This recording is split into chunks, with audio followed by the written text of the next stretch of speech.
22 de janeiro de 2006. São hoje as eleições presidenciais. Toda a gente pode votar. A mesa de voto é presidida pela Ana, estudante universitária de 20 anos. Uma mulher. É habitual e parece simples. Mas demorou décadas e pelo menos uma revolução para chegar aqui.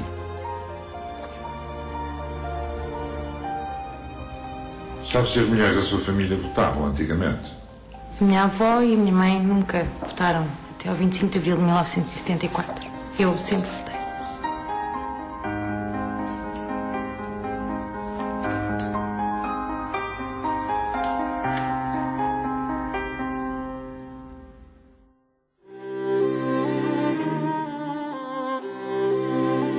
Ana já nasceu em democracia. Para ela, o direito de voto não se discute.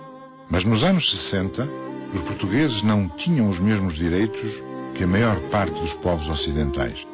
As mulheres tinham ainda menos direitos do que os homens. Quando eu casei, eu ganhava 8 escudos e meu marido ganhava 16. Era sempre assim. Quando fui mesmo ali para o Arroz, lá para a Vila Franca, eu ganhava 12 e ele 24. E ele trabalhava com trator. Nessa altura foi quando ele aprendeu a trabalhar com trator, ele ganhava. Era sempre meio para meio. Eu já me ganhava. As associações e os sindicatos não podiam eleger livremente os seus dirigentes. Parte da justiça era dependente do poder político. As polícias vigiavam e oprimiam. Em 1971, o músico Charlie Haydn tocou em Portugal. Dedicou um tema aos combatentes pela liberdade em Angola e Moçambique. Foi preso e depois expulso do país.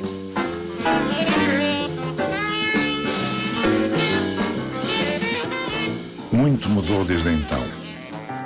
Os portugueses eram submissos, são hoje cidadãos. Eis o caminho percorrido nestas 4 décadas.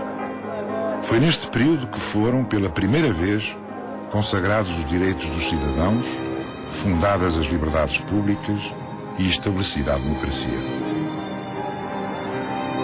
O novo sistema político reconhece a todos o direito de cidadania, sem olhar ao nome, ao sexo ou à fortuna. A cada cidadão, um voto, todos iguais perante a lei.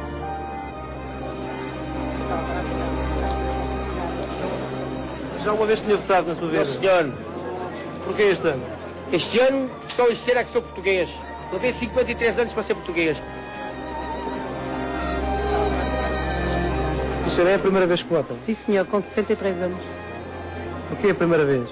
Porque é a primeira vez, porque eu gosto de vir aqui e gosto de votar. Portugal novo.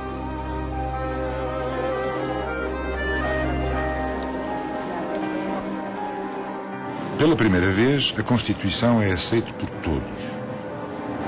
Ninguém fica de fora. Deixou de haver presos políticos e refugiados. Há situações de exclusão social e económica, mas a igualdade perante a lei é real. Como se chegou até aqui?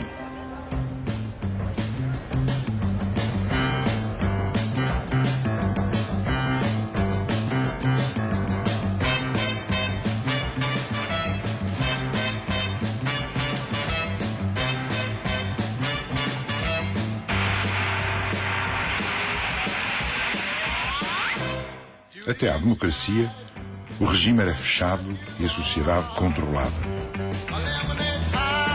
Mas apesar disso, a partir dos anos 60, a mudança infiltrou-se por todas as frestas, nos corações e nas cabeças das pessoas. Imigrantes que partiam e turistas que chegavam mudavam os hábitos e alargavam os horizontes da sociedade portuguesa.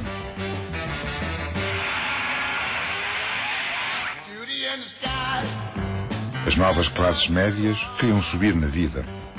A televisão, o cinema, a música pop e maio de 68 apelavam à mudança.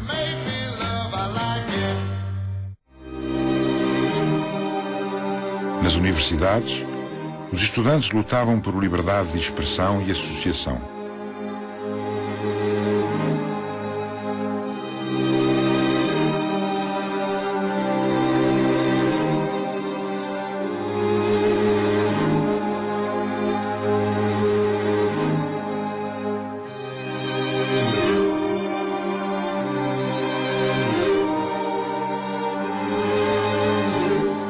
Animados pelo Concílio Vaticano II, também os católicos quiseram mudar.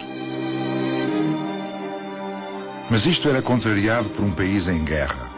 Todos os anos, milhares de jovens partiam para a África e viam esquecidos por 2 anos os seus projetos. Fazer uma família, comprar casa, viver na cidade, estudar, subir na vida.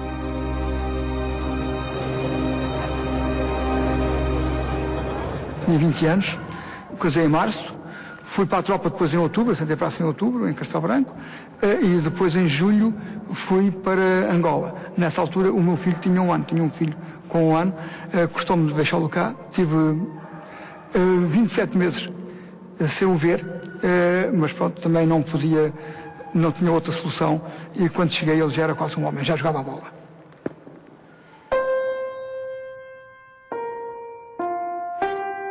Era muito jovem, não sabia bem ainda o que iria fazer.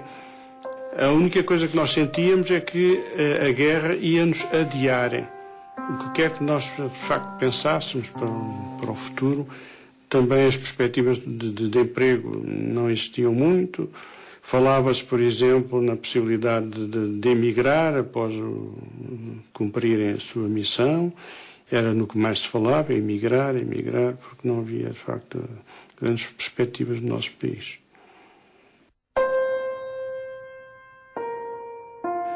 Pois foi um tempo muito difícil. Escrevíamos muito, cartas, aerogramas, mais ele que mandava para mim. E tudo que se lá passava, eu tinha um rádio sempre comigo, na cozinha, que era para ouvir tudo que se passava. E era muito doloroso, porque a gente, na altura, estava no mato, e era muito difícil eu poder, porque ter que fazer as coisas, muitas vezes tinha visitas, mas dava sempre uma escapadela para poder ouvir a rádio. E todas as vezes que eu ia à minha férias, isolava-me, e todas as pessoas te criticavam porque não vais para aqui, ou não dás uma volta com os amigos, com as amigas, ou com outras pessoas conhecidas, e eu não. Ficava sempre ali isolada, porque não sabia o que é que se passava, e tinha muito receio.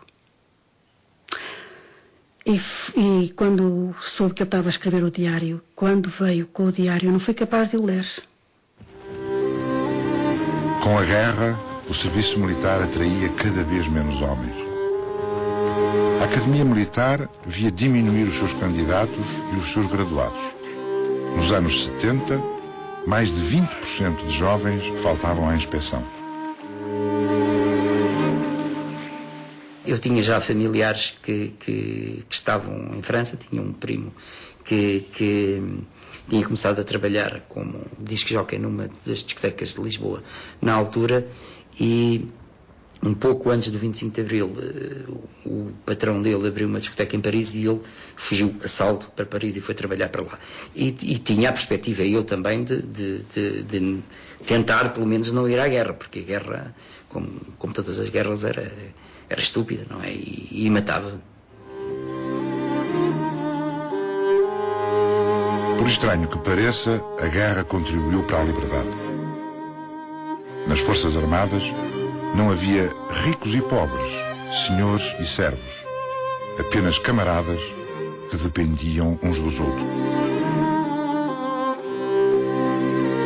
Na guerra existia uma aproximação entre as classes, a amizade cimentada na dificuldade do dia a dia, da fome que era irmanada pelo rico e pelo pobre, a entreajuda, enfim, o discutirmos, digamos assim, os nossos problemas, trocarmos impressões dos problemas do dia a dia, isso, digamos, que fazia com que não existissem barreiras. Éramos todos iguais. A partir de certa altura, os jovens oficiais começaram a pôr em causa a natureza da guerra, na qual não viam sentido e para a qual não parecia haver fim. A Revolução de Abril de 1974 é o resultado de todas estas mudanças que ocorreram na sociedade.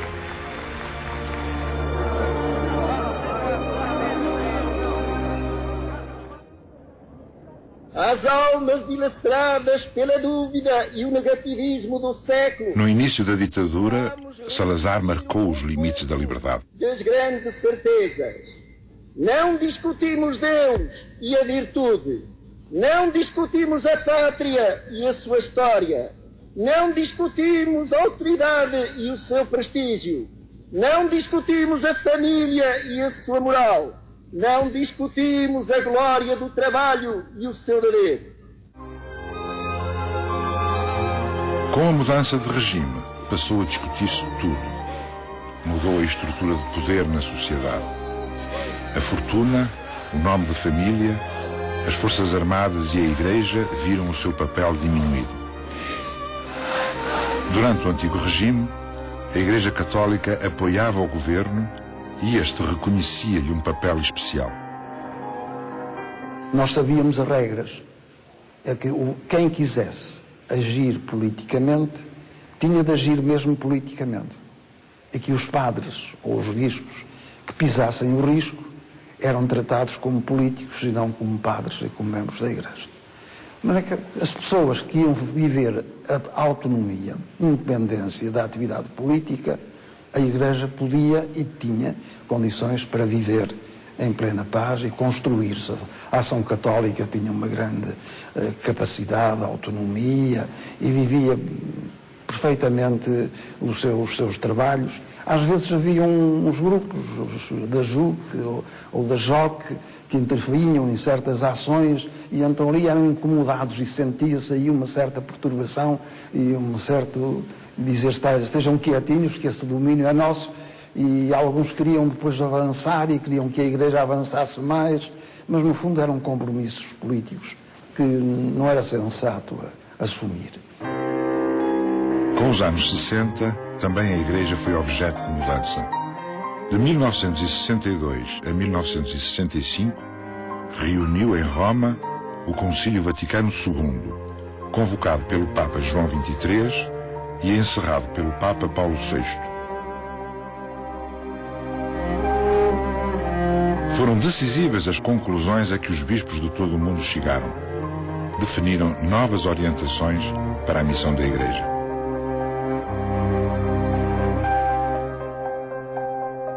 Estávamos em profunda fase, situação de grandes transformações, e as transformações passavam-se fundamentalmente na sociedade global. Portanto, não era só na Igreja.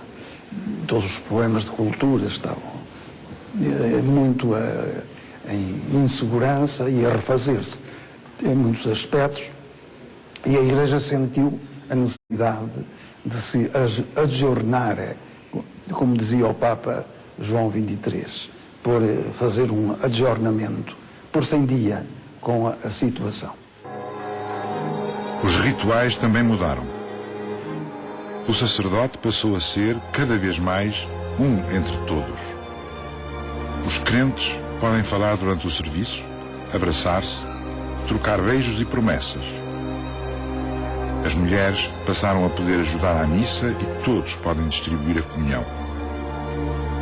Quando reza a missa, o padre não está virado para Deus, mas para o povo. Antes, a missa era celebrada em latim. Eu já lia muito bem o latim, e até porque cantava na igreja, às vezes até cantava cânticos em latim, e portanto sabia ler. Sabia ler, mas não sabia o conteúdo.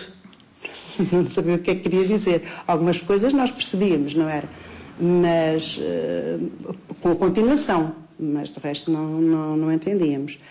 Claro, quando veio Vaticano II e que se passou a falar, a ouvir as leituras em português e a responder em português e aquilo tudo, foi uma coisa maravilhosa. Em Portugal, alguns católicos, sobretudo universitários e uns tantos jovens sacerdotes, começaram a preocupar-se com a guerra colonial e com os presos políticos. o que incomodou o Estado e a hierarquia da Igreja. Pela primeira vez dentro da Igreja, o regime era posto em causa. Com a democracia e o fim do Império, a Igreja perdeu a sua missão evangelizadora e a ligação privilegiada ao Estado. Com os novos hábitos de vida, diminuíram as vocações religiosas. Há situação de crise e o povo começa a senti-lo quando precisa de padres para lhe celebrar missas e não há. Precisa de padres para os serviços religiosos e tem de se contentar com, enfim, algum leigo mais qualificado, que por vezes recebe ou não a ordenação de diácono, para presidir às cerimónias e de alimentar o povo de Deus, ao menos com o alimento da palavra.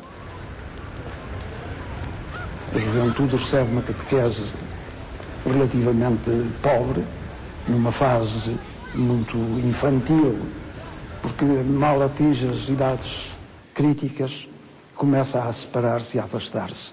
Depois nunca mais tem contacto sério com a religião, depois passa a vida toda numa superficialidade muito grande.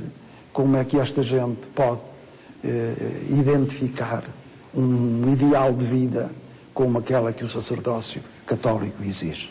É muito complicado. Há menos crentes e pessoas que vão à missa.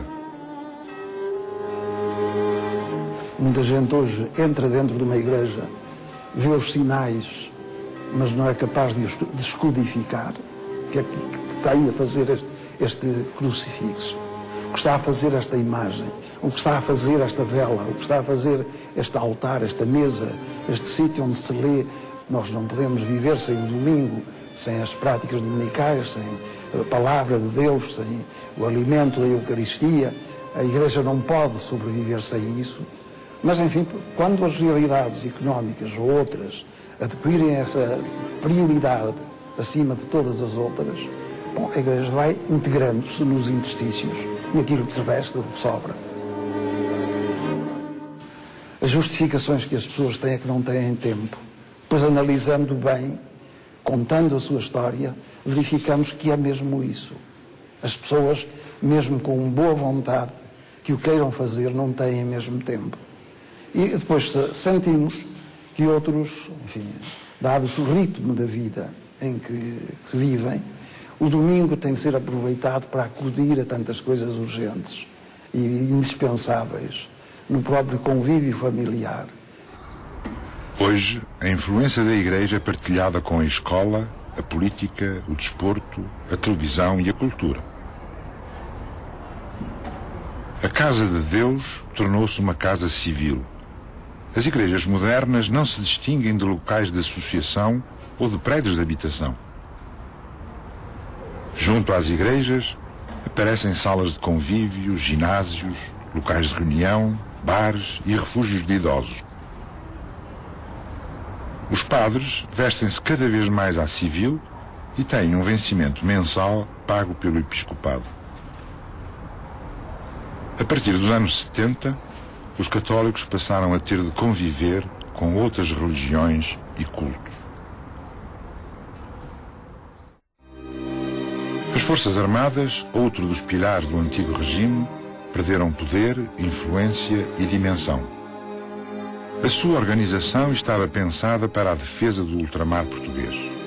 Com o fim do Império, acabou essa missão. As Forças Armadas estavam presentes em todo o país e faziam parte da vida social local. Davam um vencimento, alimentação e estatuto social.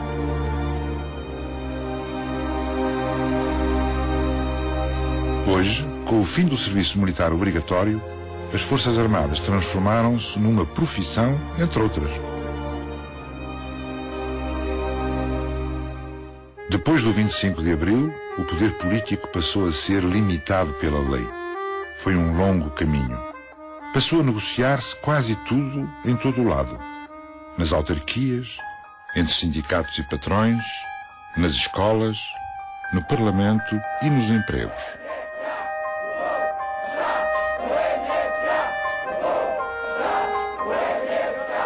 Também as empresas e os grupos económicos, libertos da obediência ao Estado, adquiriram força.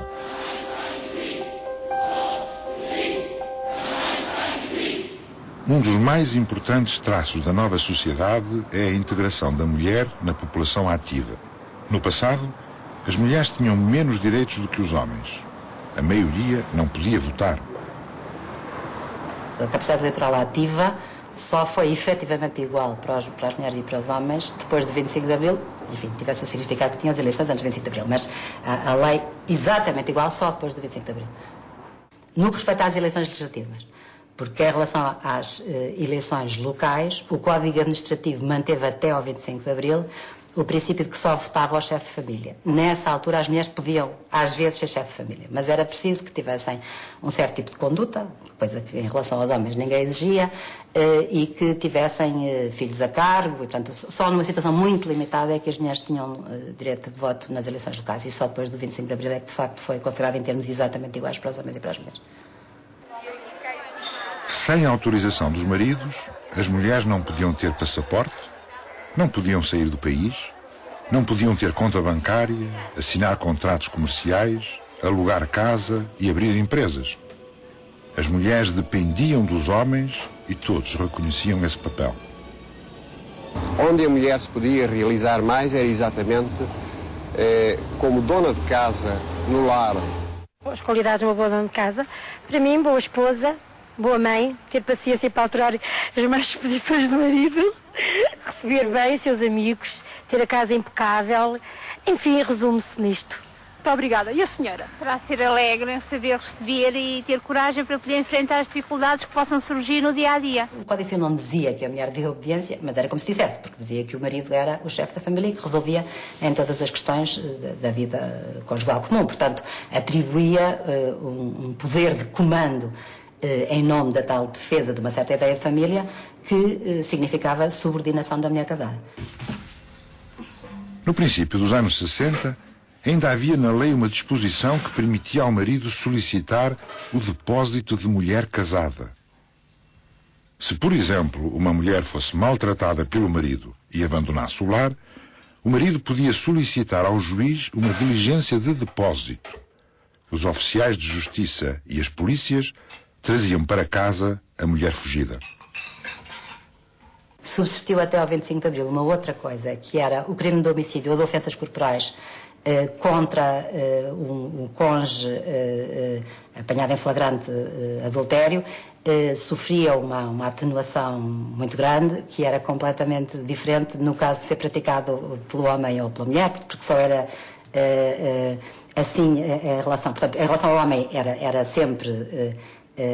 consagrada essa atenuação brutal se apanhasse a mulher numa situação de adultério, ao passo que para a mulher essa atenuação só existia se fosse um adultério praticado com mulher tiúda e mantiúda no lar conjugal. Portanto, havia aí uma diferença, havia uma espécie de direito de matar, porque a atenuação era de facto brutal e isso acabou depois do 25 de Abril.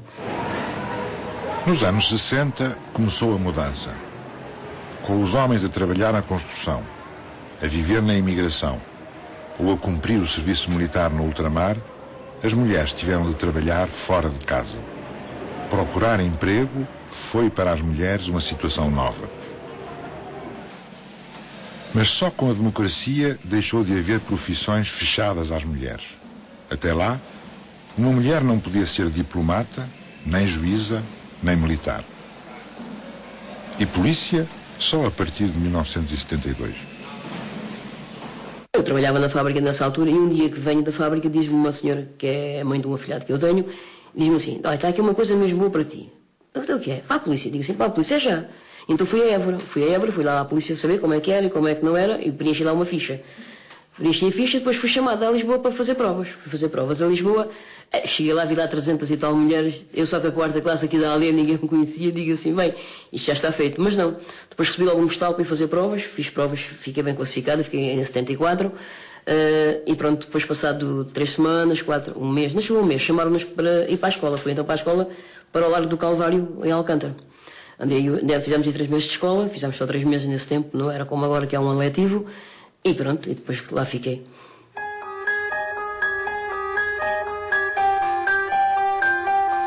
E como é que reagiram os homens polícias? Mal, mal. Passávamos as horazinhas de sacrifício com eles, era terrível. Quando o chefe era um indivíduo mais novo, tratávamos de uma maneira diferente. Agora, quando é aqueles homens já dos seus 50 e tal anos, quando nós lá chegámos, estavam habituados àquele tipo só de machismo, vamos lá, era difícil. Mesmo com os chefes era difícil de trabalhar. Depois as mulheres deles também não nos aceitavam quando, pronto, possivelmente seriam ciumentas algumas, não é? Não nos aceitavam, isso era telefonemas, era todo dia, toda a noite a chamar-nos, damos a tratar-nos mal, mas pronto, tudo isso foi ultrapassado. Hoje já não é assim, não é? Hoje é normal.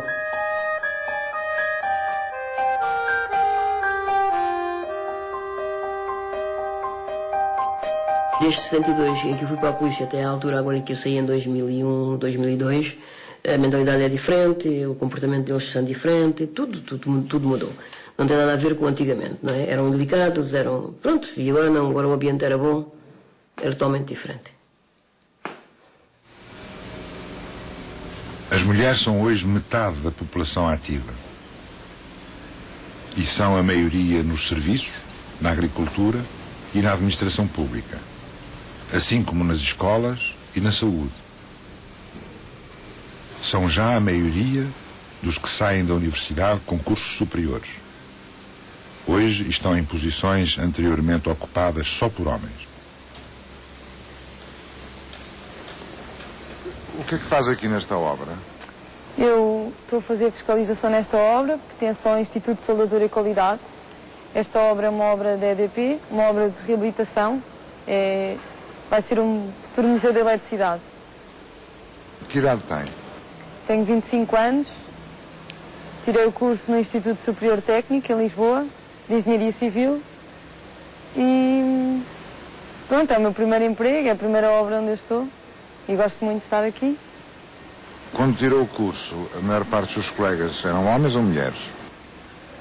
Quando eu tirei o curso, quando eu entrei para a faculdade, era mais ou menos 60%, 40%, sendo mais rapazes do que raparigas. Neste momento, penso que já esteja meio-meio, 50-50. E durante o curso, sentiu dificuldades por ser mulher ou era tudo indiferente? Não, eu por acaso sou uma pessoa muito sociável e, embora os meus colegas fossem maioritariamente rapazes, como eu já referi, não tive qualquer problema com isso. E depois no acesso à profissão, as oportunidades são iguais para homens e mulheres? Eu penso que sim. Penso que, pronto, antigamente não, se calhar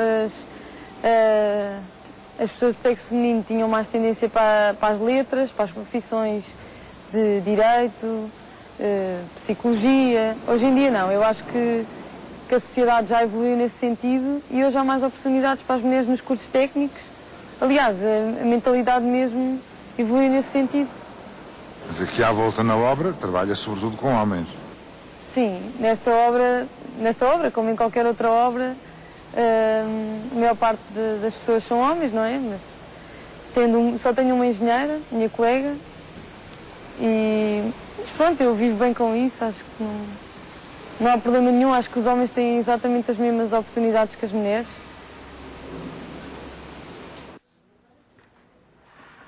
Oh, Susana, o mundo do vinho é um mundo de homens.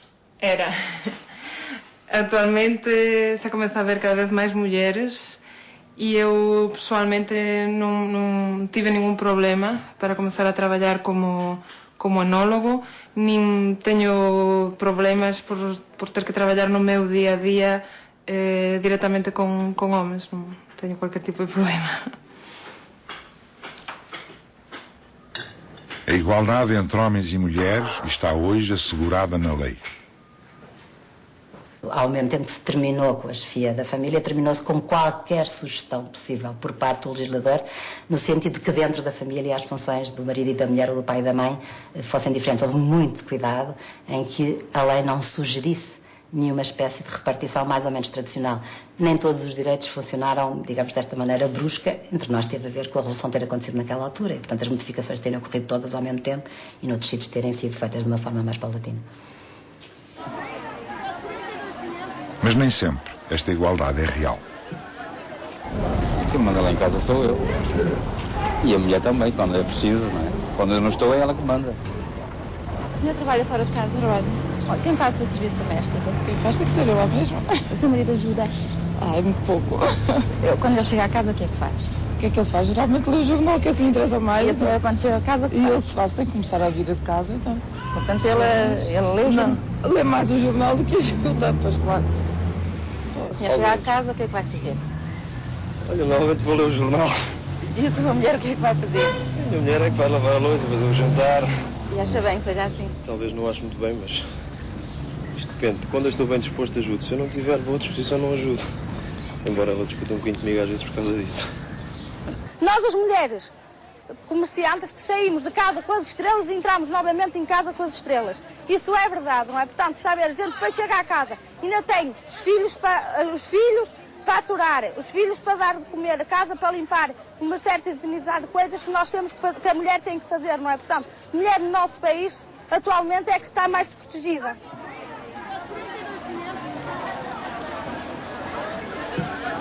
As leis têm um poder razoável, mas limitado. O que tem verdadeiramente poder é as pessoas convencerem-se que as coisas devem ser de outra maneira. E isso leva muito mais tempo, sabe? Quando eu participei muito nas alterações legais que ocorreram a seguir ao 25 de Abril e na altura tinha muitas ilusões sobre o que é que podia mudar se o legislador, em vez de dizer que o papel da mulher era um determinado, dissesse outra coisa. E hoje percebo que isto é mais difícil. Em todo caso, enfim, há um progresso enorme desde que as leis foram modificadas. Portanto, leva tempo, mas acontece. Muitas vezes, as maneiras de pensar e os preconceitos sobrepõem-se à própria lei. Em 2004, por exemplo, o Supremo Tribunal de Justiça diminuiu a pena a um homem que estrangulou a mulher. Os juízes consideraram como atenuantes para o crime o facto de a vítima ter feito levantamentos bancários, ter deixado esturricar a comida, chegar a casa à noite ou sair para ir tomar café sem avisar. Continuam a existir territórios masculinos reservados, geralmente os cargos mais importantes, na economia, na política e na religião. Basta olhar para os conselhos de administração de grandes empresas e para os governos.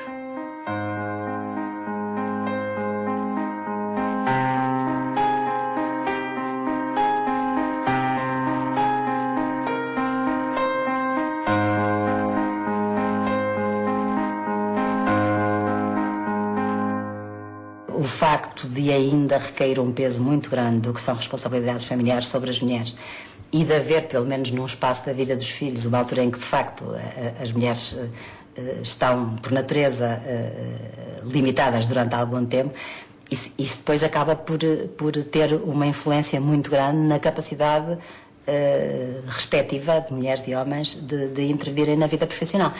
E, portanto, encontra nas universidades, enfim, uma percentagem muito elevada de mulheres, encontra na base das profissões um número muito elevado de mulheres, às vezes entradas não muito diferentes, embora a maternidade atual ou potencial tenha sempre alguma intervenção, e depois, a partir de certa altura, se as mulheres optarem por uma vida profissional apenas, as coisas são mais fáceis, mas se querem ter uma vida familiar semelhante, ainda há uma desigualdade muito grande entre as mulheres e os homens. É por isso que eu acho que a questão da acumulação de responsabilidades e a admissão de que a sociedade tem interesse em que isso se faça de uma maneira harmoniosa para os homens e para as mulheres é muito importante para o Estatuto das Mulheres ainda hoje. E de facto, encontra nos graus superiores em muitas profissões uma ainda quase ausência de mulheres, para já não falar na vida política, em que isso é particularmente evidente. Eu nunca senti que, em relação a mim, houvesse algum preconceito pelo facto de ser mulher. Não sinto nada disso. Ainda naquele mundo que ainda é um mundo de homens, não sinto isso.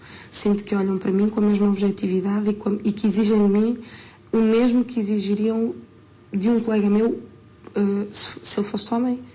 Agora, o que eu acho é que mais facilmente um homem consegue, com menos dificuldade, e passo o pleonasmo, com menos dificuldade, subir no mundo da advocacia do que uma mulher.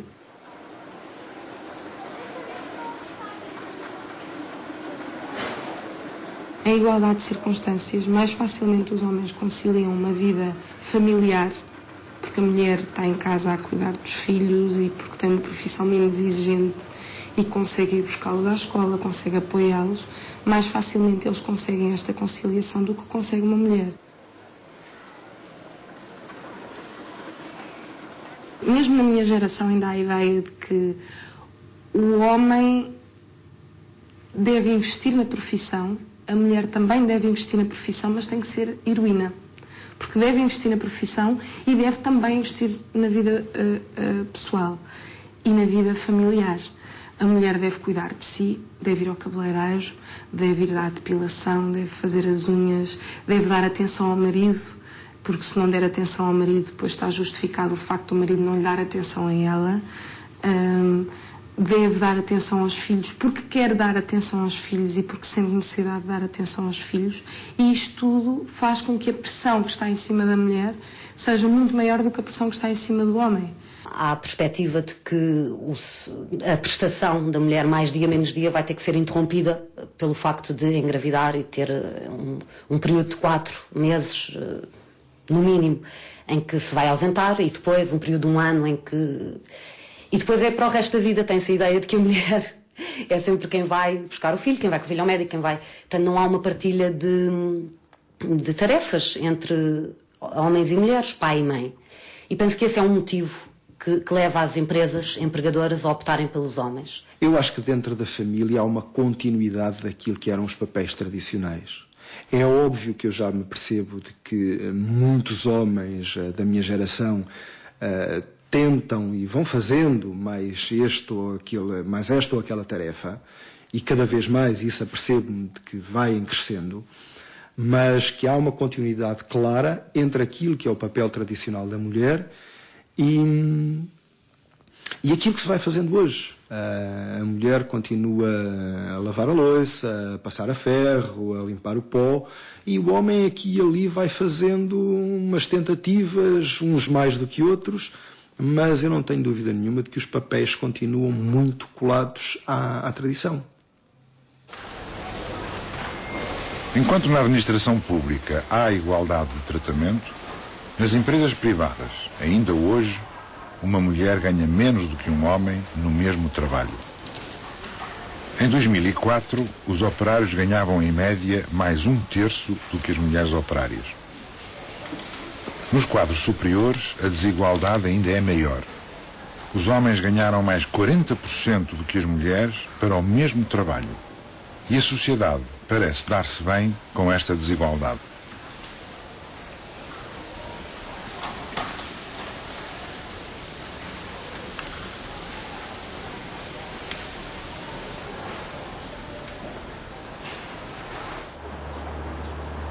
Na família, a mulher tem uma dupla atividade. Além do emprego, continua com o papel principal na organização doméstica e na educação dos filhos. Quando os homens dizem que ajudam lá em casa, é como se a casa e os filhos não fossem também deles. À noite, quando regresso a casa, entretanto, o meu marido já tem ido buscar os miúdos, por vezes. Eu venho para casa, venho adiantar o comer, o jantar do próprio dia e o jantar, às vezes, do dia seguinte. Vou fazer as camas, que não posso fazê-las de manhã porque não tenho tempo. Lavar alguma roupita, passar e fazer a lida da casa. Tenho que fazer à noite, depois de dia não estou cá, não posso fazer, não. Eu, entretanto, vou entretendo os miúdos na televisão, a ver televisão, não é? Tento entretê-los o melhor possível para facilitar a minha mulher andar mais à vontade na cozinha, porque os miúdos já é evidente que sempre querem mexer em coisas que não devem mexer. As mulheres de facto evoluíram, os homens não aceitaram mesmo de maneira nenhuma. Há exceções, só que as mulheres também dizem, tal como eu digo, há muitas coisas que as pessoas agora já dizem que não. Tem mesmo que dizer que não, porque senão não vejo que haja grande modificação. E de tal maneira se vê que hoje, daí para cá, vê que as pessoas que não estão para se chatear e estão juntam-se, casam-se e ao fim de, sei lá, pouco tempo separam-se porque os homens dizem tudo muito bem, mas eles nunca dizem, eu lá em casa também faço isto, faço aquilo, eu lá em casa também ajudo. uma frase que eu acho que quando ouço esta frase me soa muito profundo. Eu lá em casa também ajudo. Não é o ajudar, não é ajudar.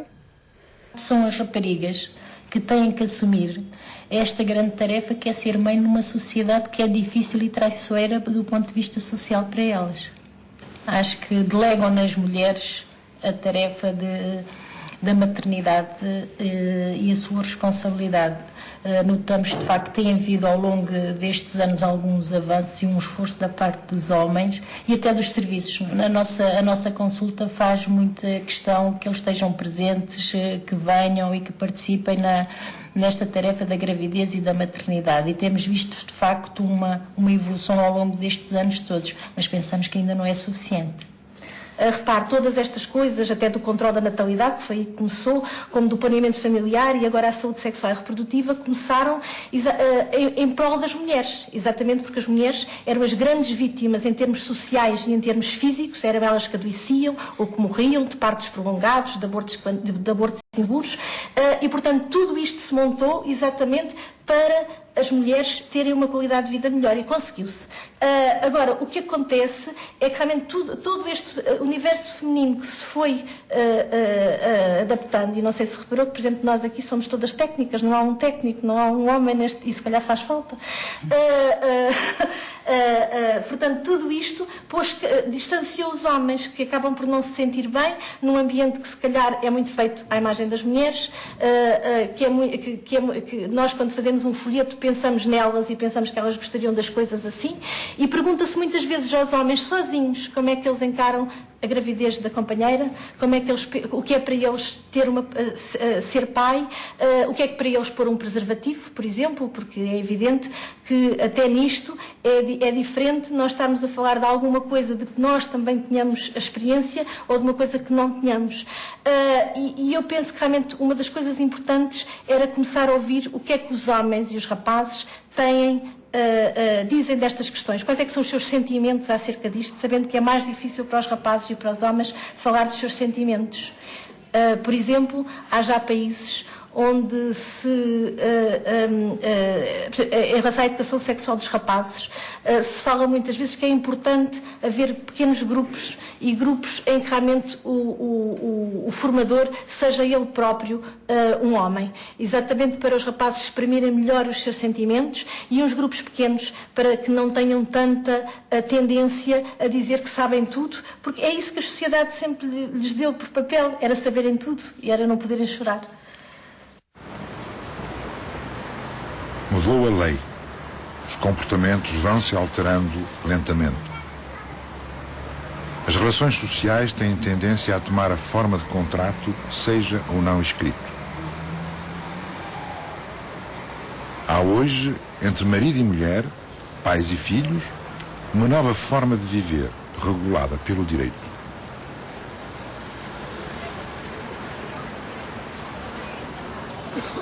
Todos têm hoje mais consciência dos seus direitos. Quem manda tem de os reconhecer. Já não há só poder absoluto e submissão.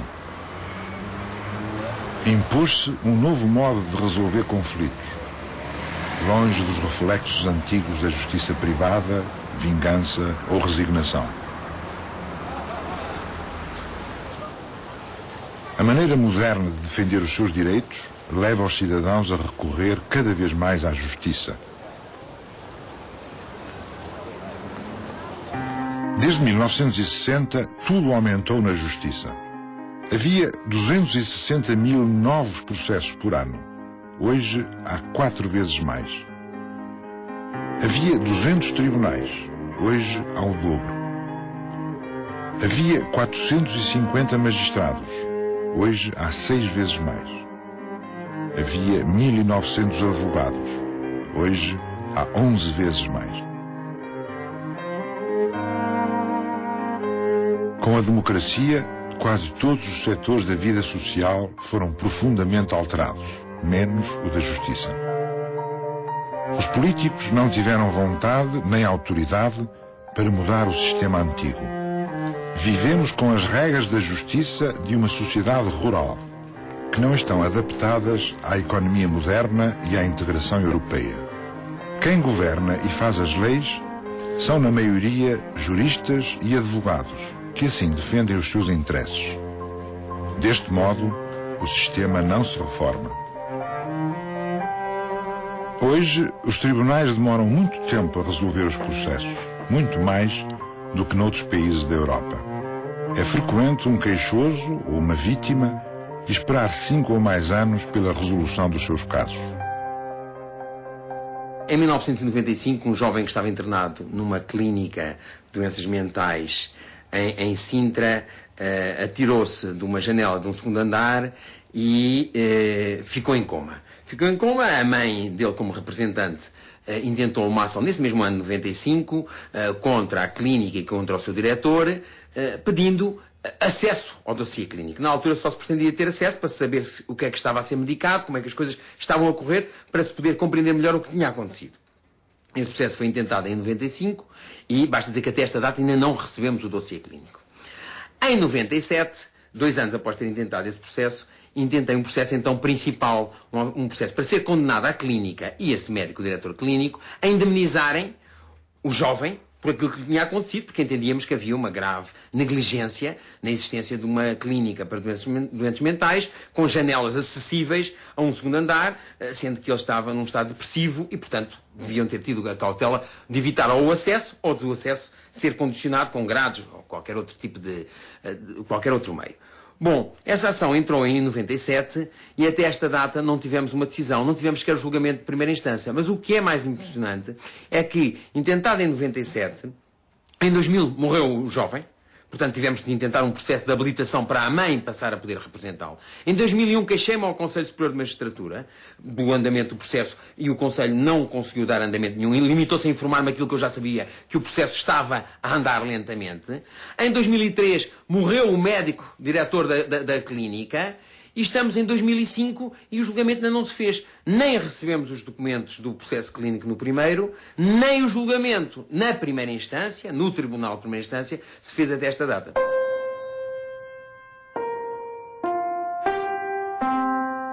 Bom, neste caso, misturam-se muitas razões para a lentidão e para a morosidade da justiça. Perdemos para aí 1 ano a fazer a habilitação de herdeiros, para a mãe passar a representar o filho falecido e para os herdeiros, a viúva do médico, passar a representar o médico no processo. Portanto, haverá também questões processuais. Mas também há uma questão que se fala pouco e que é muito importante, que é a questão dos prazos para os magistrados responderem nos processos, para proferirem decisões, seja o Ministério Público, sejam os juízes. Esses prazos não são respeitados, embora haja um prazo teórico, um voto pio de, em 20 dias, serem dadas decisões, serem despachados os processos. A verdade é que não são. E, portanto, passam-se, às vezes, meses, às vezes anos, para haver uma decisão. Uma simples decisão não há. E não há nenhuma censura, não há nenhum controle, não há nenhuma fiscalização sobre essa questão, que é o juiz, o Ministério Público, pronunciarem-se sobre a questão que lhes é apresentada. Verdade seja dita que, quanto a isso, também se põe um problema. Para se poder exigir aos magistrados, também era preciso que eles tivessem um número de processos compatível com a sua rentabilização, isto é, com a capacidade de manterem-nos em dia. E hoje em dia isso não existe. Portanto, os magistrados vão recebendo sempre mais processos, mesmo que tenham em atraso, vão recebendo mais. Mas a verdade é que essa falta de controle e a falta de eventual sanção contribuem, de facto, para a morosidade. O número de processos pendentes que passam de um ano para o seguinte tem vindo sempre a aumentar. São hoje mais de 1 milhão. Muitos processos nem sequer são julgados. Na década de 90 e nos anos seguintes, só no crime, mais de 61 mil processos prescreveram, o que dá por ano cerca de 5 mil casos encerrados sem julgamento. A justiça está cara, demora muito tempo e os honorários dos advogados e as custas são muito elevados. Houve um aumento brutal das despesas judiciais. Uma certidão de nascimento custa 15 euros. Uma certidão do registro predial custa no mínimo 27 euros e depois é mais, creio que 1 euro e qualquer coisa, ou 2 euros por cada folha. Bom, para instruir um processo, muitas vezes são precisas diversas certidões, são precisas diversas fotocópias autenticadas. Portanto, há aqui um custo acrescido que tem de ser ponderado, porque se uma pessoa tem um rendimento de 1.500 euros mensais, o gasto de 500 euros é um gasto substancial, representa 1/3 dos seus rendimentos mensais. E, portanto, não pode sujeitar-se a ter esses custos, agora primeiro pagamento de um primeiro preparo, daqui a uns meses um segundo preparo. E, portanto, hoje em dia, a justiça está, o seu acesso muito dificultado a pessoas nestas condições. A assistência do Estado a quem não pode pagar é deficiente. Quem tem menos fortuna tem menos justiça. Em Espanha, por exemplo, e é uma coisa que convém lembrar, é que a justiça é gratuita. Isto é, fora para empresas e certas categorias de cidadãos, mas em geral não há que pagar preparos, não há que gastar com a justiça. Há que gastar com o advogado, mas não com a justiça, com a máquina da justiça, que é um serviço gratuito prestado pelo Estado. As prisões têm sempre gente a mais. 1/3 dos detidos está em regime preventivo, o que dá a ideia da lentidão do sistema. Em Portugal, há mais juízes por habitante do que na maior parte dos países europeus. Cada juiz português julga menos casos do que os juízes de outros países. A própria lei, muito complicada nos seus mecanismos, é utilizada pelos advogados para atrasar os processos. As instalações são insuficientes. O Tribunal da Relação de Lisboa, por exemplo, tem apenas 29 gabinetes para 120 juízes. Todos os dias, uma carrinha do tribunal vai à casa dos juízes distribuir os processos naquilo que é conhecido carinhosamente como a volta.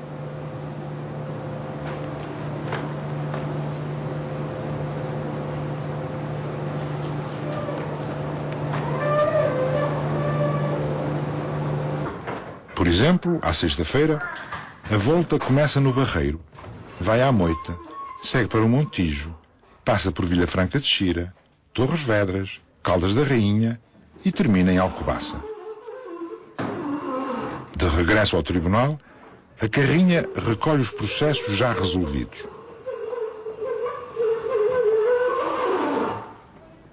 No dia seguinte, a história repete-se.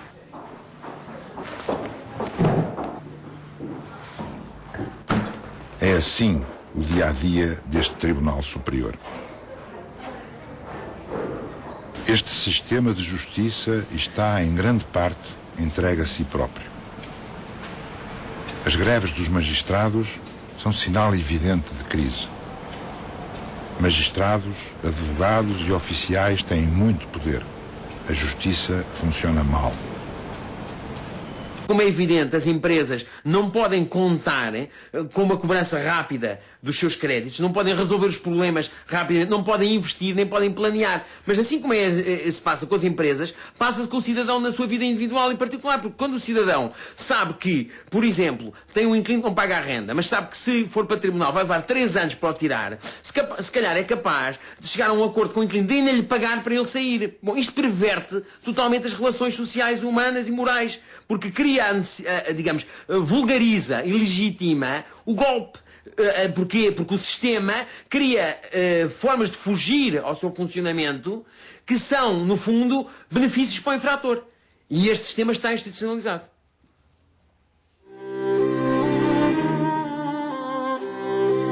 Sem justiça, é toda a sociedade que está ameaçada. A vida pessoal e familiar, o trabalho e a economia são afetados. Os contratos perdem a validade. O mercado não funciona e os direitos são letra morta. A lei é desrespeitada. O sentimento de impunidade generaliza-se. Os fracos ficam mais fracos e os poderosos mais opressores.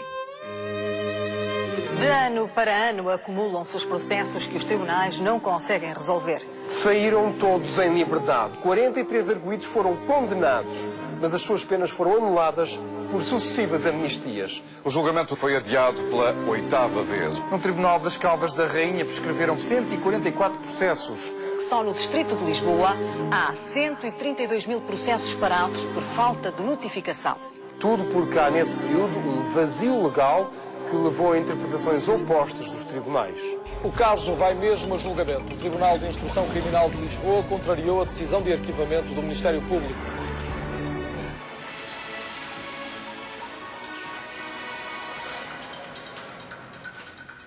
Começou o julgamento do caso das 2 crianças que morreram nas obras da Ponte Vasco da Gama.